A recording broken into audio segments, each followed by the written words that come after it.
Bonjour à toutes et à tous, j'espère que vous allez bien. Aujourd'hui, on va aborder la question de lumière-ombre et comment créer l'effet de tridimensionnalité. Donc, on va prendre une forme très simple en une sphère et on va voir étape par étape comment faire pour que ça prenne le volume.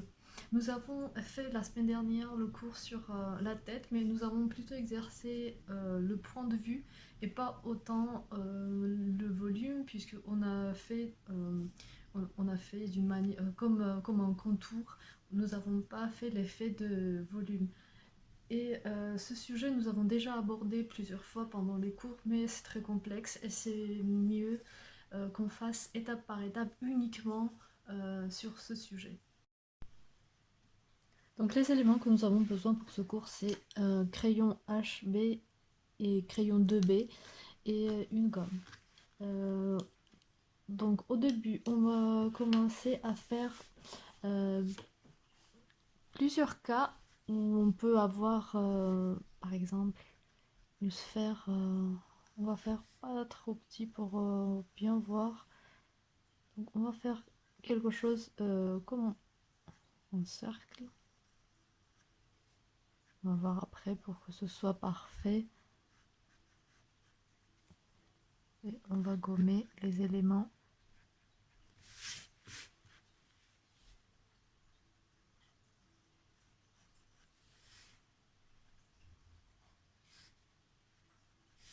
Donc là, nous avons une forme comme un cercle. Et maintenant, cette fois-ci, on va imaginer que la lumière vient devant et illumine notre sphère. Donc dans ce cas, nous aurons le plus de lumière ici, au milieu, et on aura une ombre légère autour.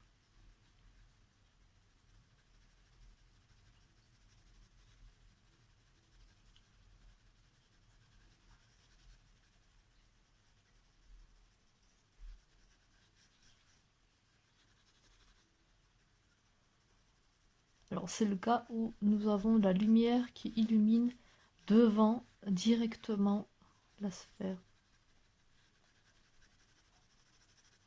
Et ici, on va voir que le plus sombre donc sera sur les côtés.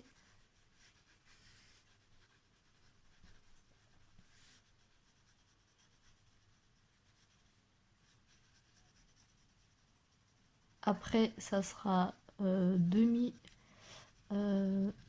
demi-ombre, donc ni très fort et ni très léger.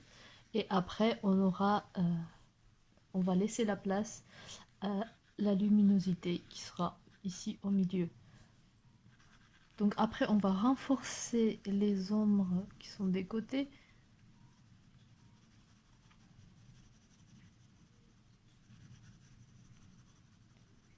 Et ainsi, on va obtenir déjà l'effet volume.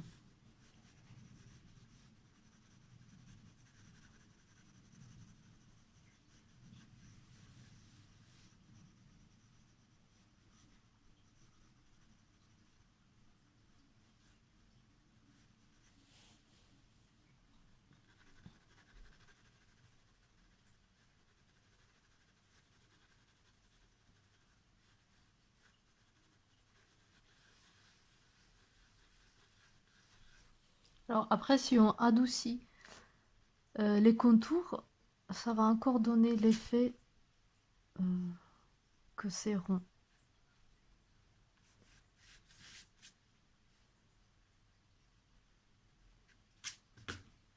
Alors ça c'est le cas où nous avons la lumière qui vient du devant. Maintenant on va voir un autre cas où la lumière vient de côté droit par exemple. Donc on va faire un cercle de la même façon, quelque chose de rond.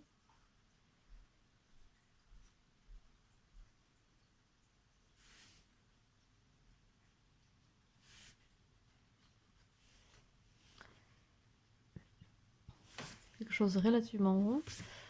Et on va commencer à mettre les lumières ombres. Donc ici, on va mettre la flèche qu'on avait la lumière du devant. Ici, nous avons la lumière de côté droit qui vient illuminer notre cercle. Donc dans ce cas, nous aurons l'ombre côté gauche.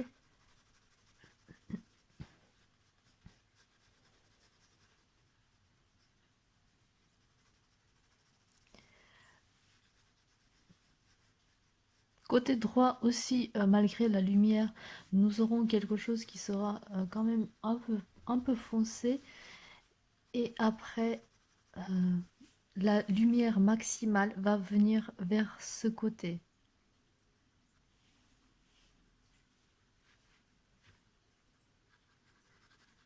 Donc on va renforcer après l'ombre qui se situe à gauche puisque notre source de lumière est positionnée à droite.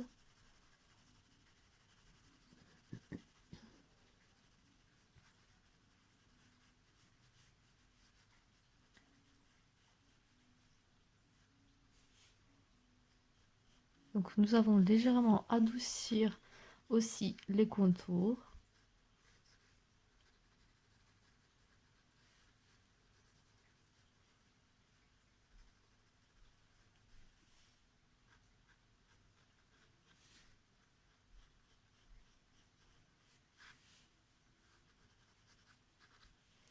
Alors ici, nous avons les éléments suivants. L'ombre de l'objet.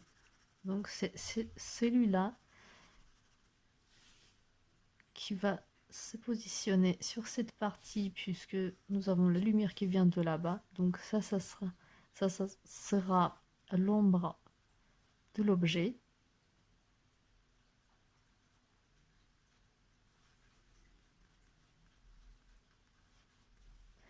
Ici, on aura lumière maximale.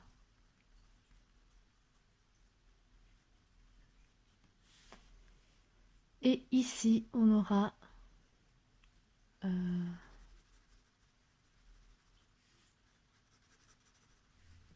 demi-ombre.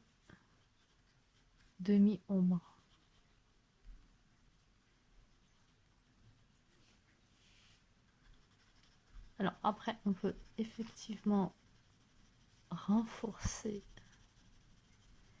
Et aussi, vu que c'est rond, ici, entre l'ombre et la ligne de limite, ici, on aura un petit réflexe.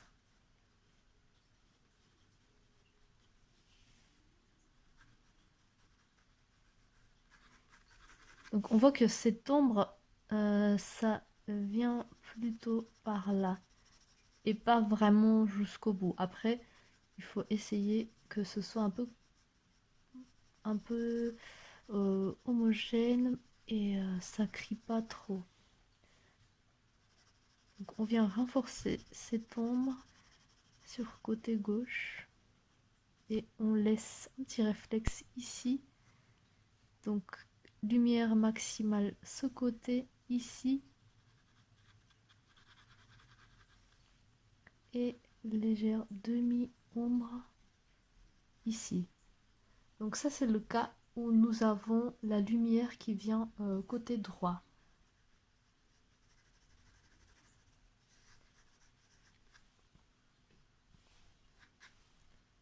Après effectivement, si c'est posé sur une table, on aura une ombre projetée qui va venir ce côté.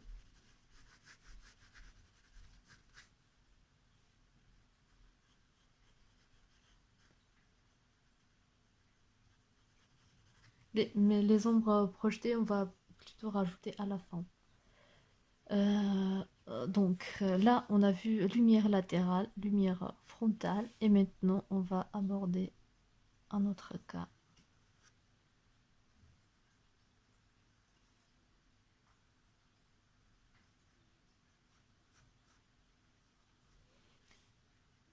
Alors un autre cas, ça sera le cas où nous avons la lumière positionnée derrière l'objet. Et donc, c'est dans ce cas, l'objet devient être positionné à contre-jour. Dans ce cas, on aura beaucoup d'ombre, donc quasi totalité, et sauf sur les bords, on aura une certaine lumière. Parce que comme c'est un cercle, euh, ça s'exprime comme ça. Donc, on aura une ombre. Mais vous allez voir que l'ombre n'est pas partout pareille, puisque ici au milieu, on a encore quelque chose qui est plus clair par rapport au bord.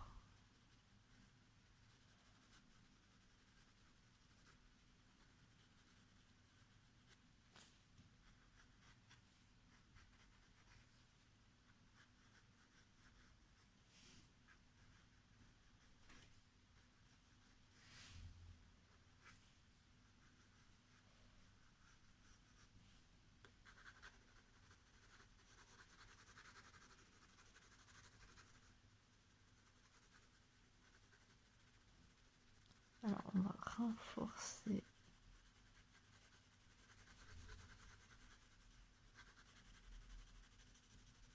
On va faire la différence entre ces parties ombres.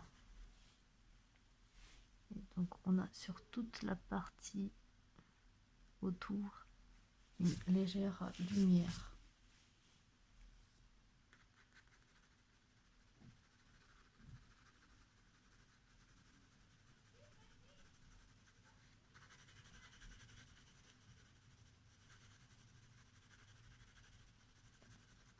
Alors ici, on voit que ici sur les bords, c'est plus clair que au milieu.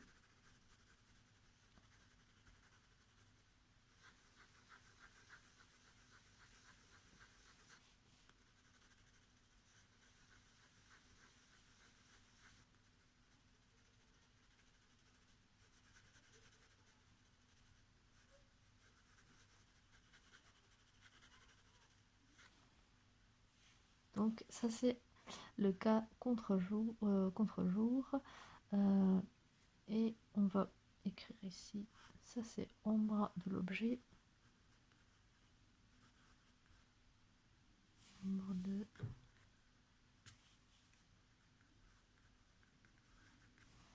l'objet et lumière.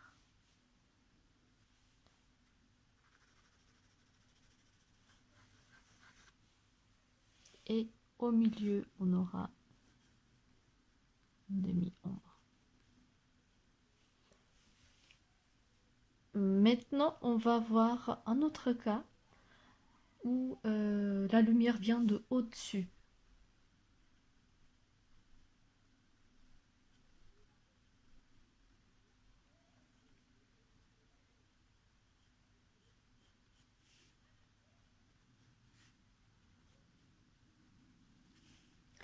Alors la lumière vient de au-dessus, c'est-à-dire que maintenant l'ombre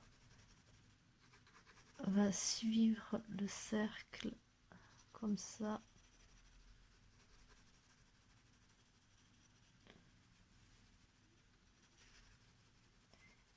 Et en dessous, on aura une sorte de demi-ombre.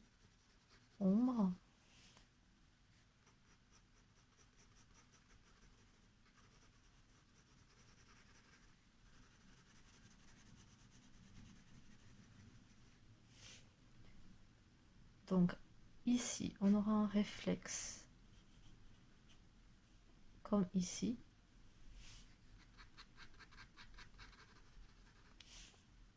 Au milieu, on aura l'ombre.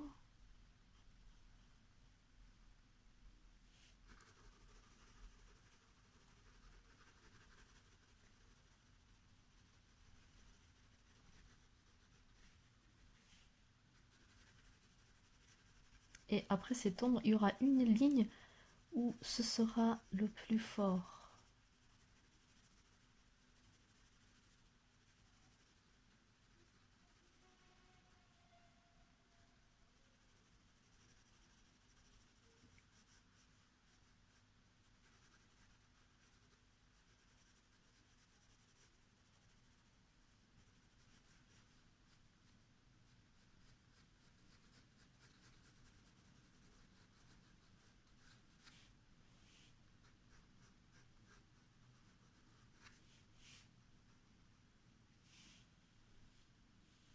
Donc ici on aura lumière maximale.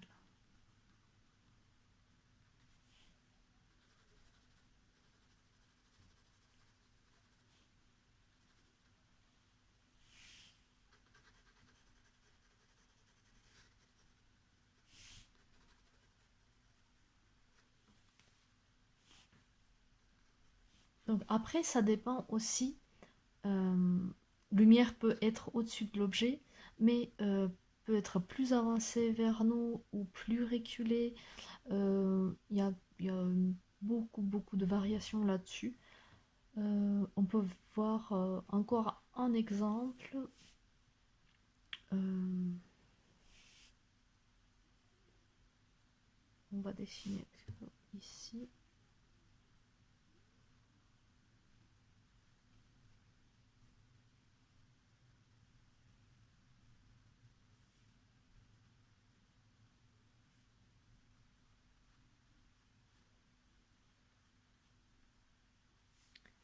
Et on peut voir le cas où la forme est illuminée de droite à 90 degrés. Donc ici, on aura une sorte de division de sphère.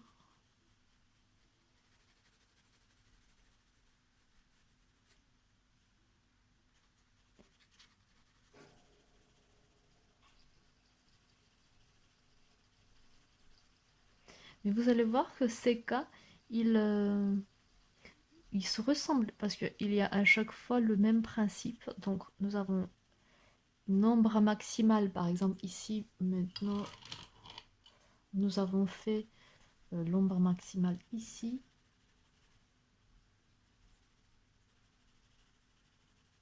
Nous avons laissé la place au réflexe ici. Mais, mais ce réflexe est quand même plus foncé que la lumière ici, parce que la lumière ici, c'est la lumière maximale. Et cette fois-ci, on va noter que nous avons source de lumière de droite. Mais par rapport à ici, il y a une légère différence. Ici, le cercle est plus illuminé.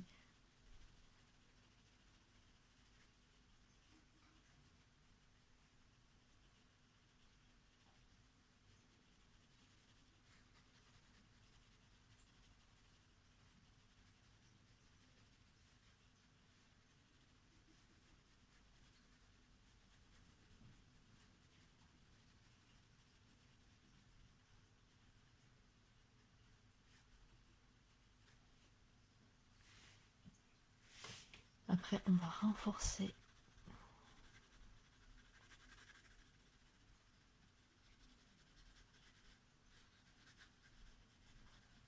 Alors maintenant, on va positionner les ombres portées. Donc cette fois-ci, on avait lumière qui venait de haut. Donc on aura ici en bas l'ombre portée.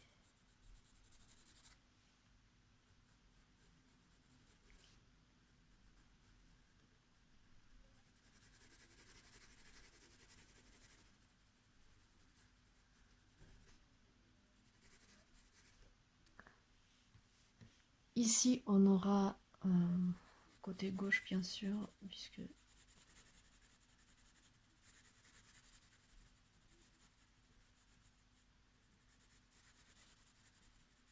la lumière était à droite.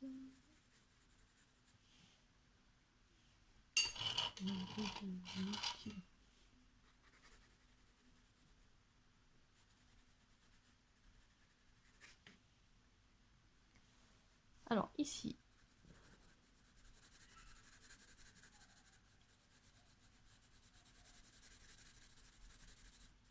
donc quand vous faites l'ombre, faites aussi attention à ce que ne faites pas partout pareil. On a souvent tendance à faire partout pareil, et c'est partout pareil qui empêche de créer la volume. Même quand ça concerne l'ombre, par exemple, ici, j'ai fait plus foncé ici, là où il y a où ça touche l'objet et un peu moins foncé plus loin quand je m'éloigne. Donc ça rajoute un peu l'air au dessin et ça rajoute aussi cet d'aération et enfin, il y a une sorte de volume qui se crée avec cet effet. Donc ici, on disait que la lumière vient de là-bas, donc ça sera plus vers derrière, peut-être même on va voir très légèrement.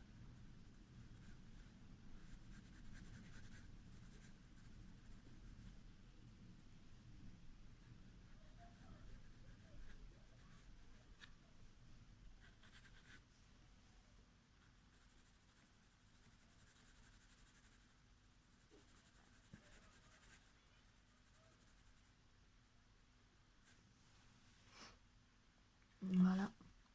Et dans ce cas, on avait lumière du derrière l'objet. Et donc ici, on aura une ombre qui va venir devant.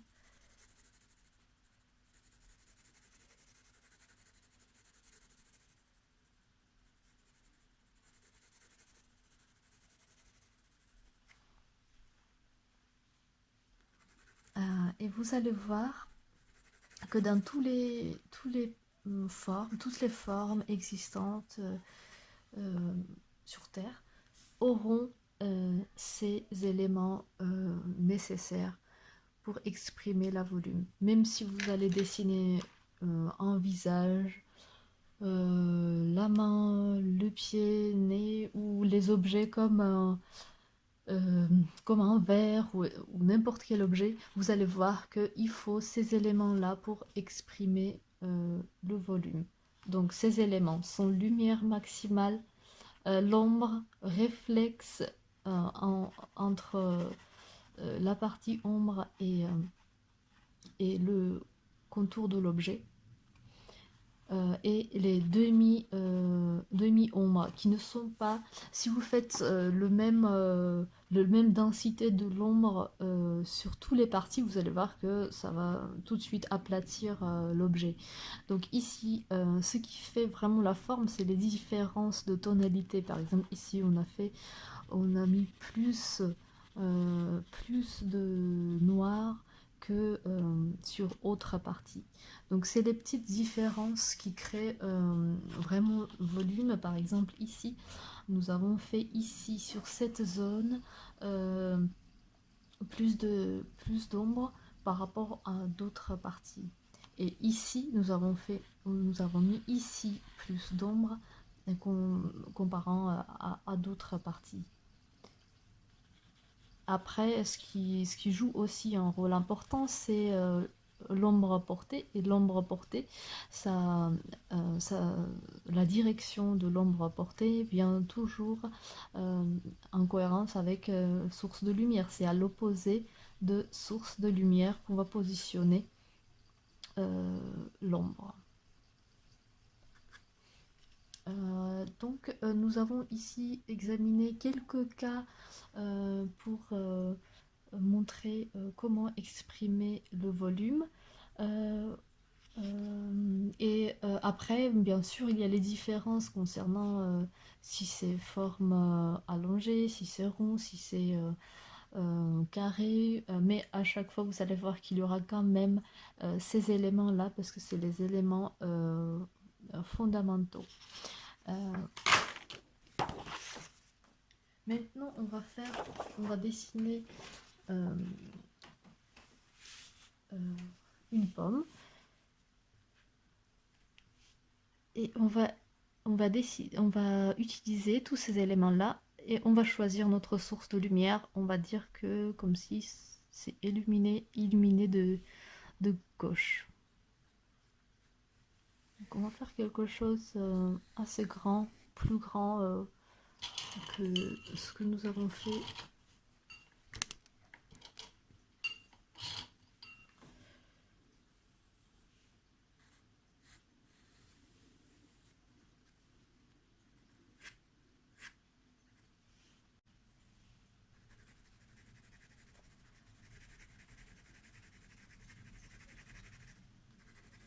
Donc nous allons poursuivre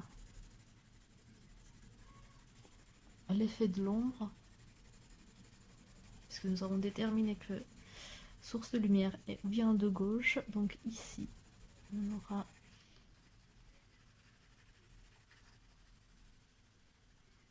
quelque chose de plus foncé. Et on va voir que entre contour et entre l'ombre, nous avons un petit reflet qui se situe ici.